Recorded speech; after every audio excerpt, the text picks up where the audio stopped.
Let me ask you something honestly uncomfortable. Across history, whenever a woman tried to think freely, she was silenced.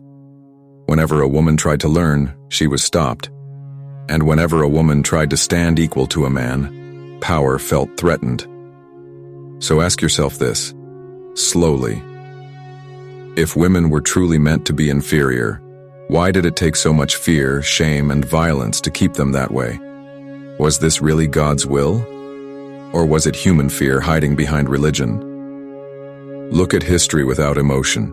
Different countries, different cultures, different religions. But the pattern never changes. The rules change, the language changes, the punishment changes, but the target remains the same.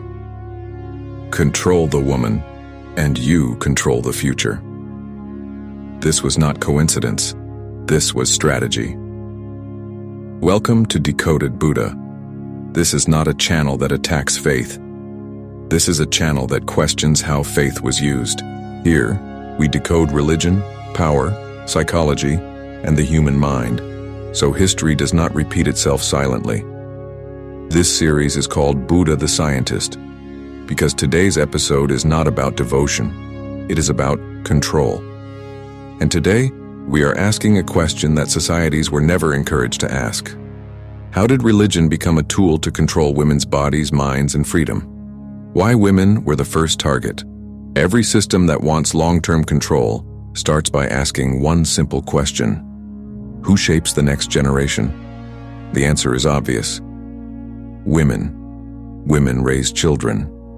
Women pass on values. Women shape daily life. If women think freely, the next generation becomes harder to control. That is why history did not begin by controlling men. It began by controlling women. Control always starts with the body. Control never begins with ideas. It begins with the body. Because when the body is restricted, the mind slowly learns obedience. So religion, when hijacked by power, started regulating women's bodies first. What women should wear, how they should move, what they should feel ashamed of, how much freedom was too much. Natural biology was turned into morality. Choice was turned into danger. Freedom was turned into sin. Once shame enters the body, fear enters the mind, and fear is the strongest chain ever created. Why an educated woman became dangerous. Here is the truth power never liked. A woman who can think cannot be controlled easily. An educated woman asks questions. She notices contradictions. She imagines alternatives. That is not rebellion. That is awareness. And awareness is dangerous to any system built on obedience. So education was restricted. Books were banned. Curiosity was labeled arrogance.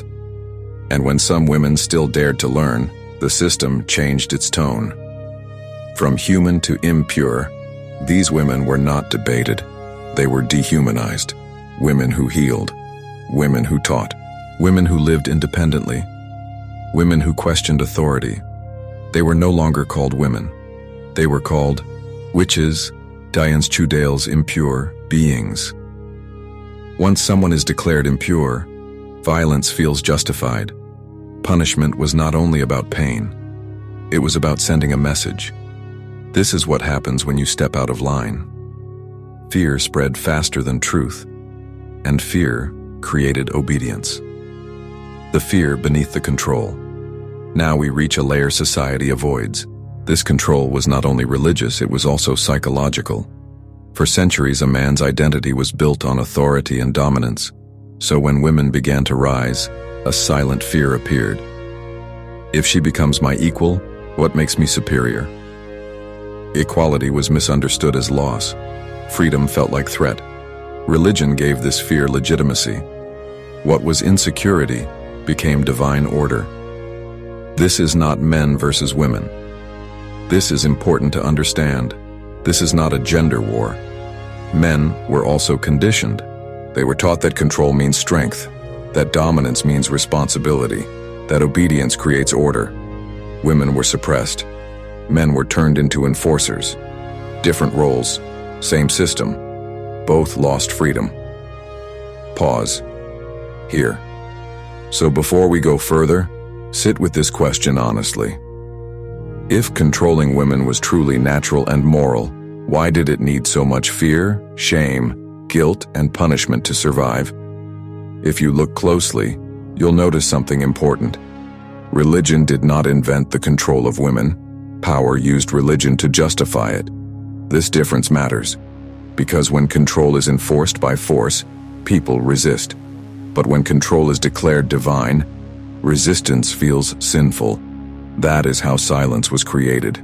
When control became God's will, once rules around women were established, they needed protection. Not physical protection, psychological protection. So power did something clever. It stopped saying, "This is our rule," and started saying, "This is God's will." From that moment, questioning stopped being social rebellion. It became spiritual crime. Who decides what a woman should wear? God. Who decides how much freedom is allowed? God.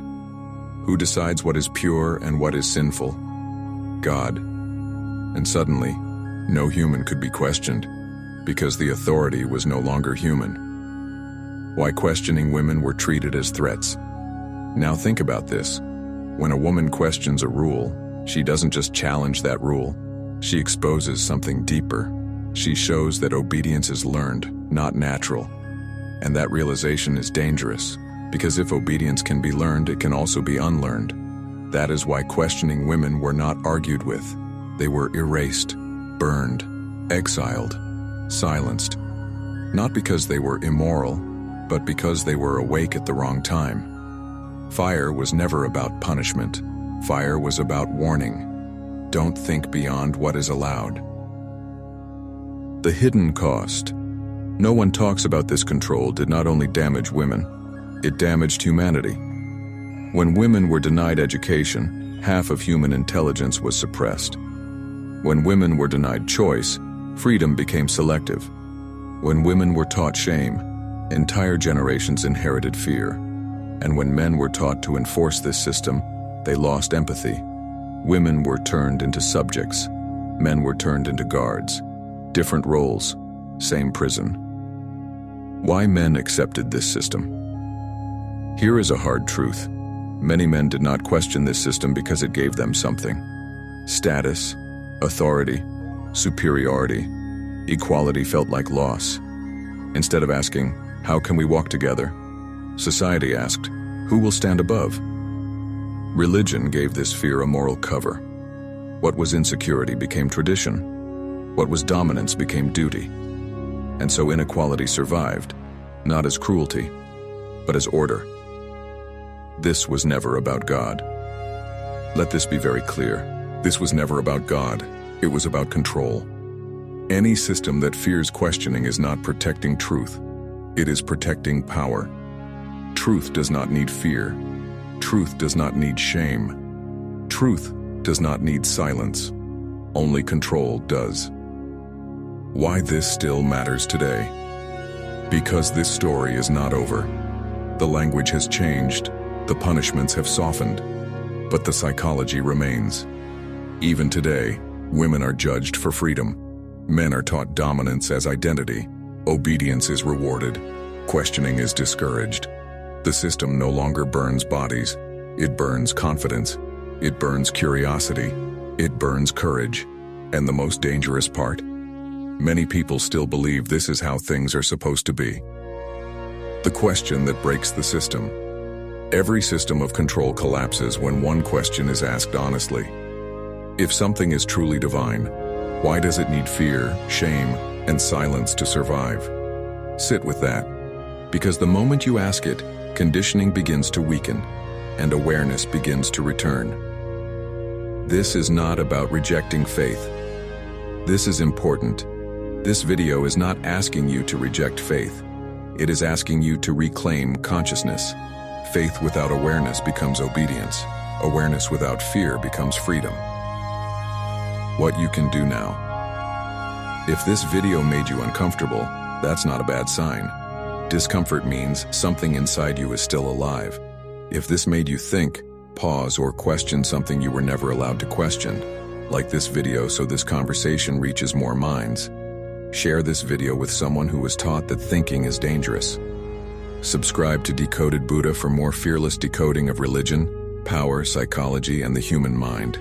Follow us on Instagram, Decoded Buddha for short, daily insights that keep awareness alive. Visit our website for deeper articles and long-form breakdowns that go beyond what one video can explain. All links are in the description. You don't destroy humanity by killing people. You destroy it by stopping them from thinking. And the greatest rebellion in history was never violence. It was awareness.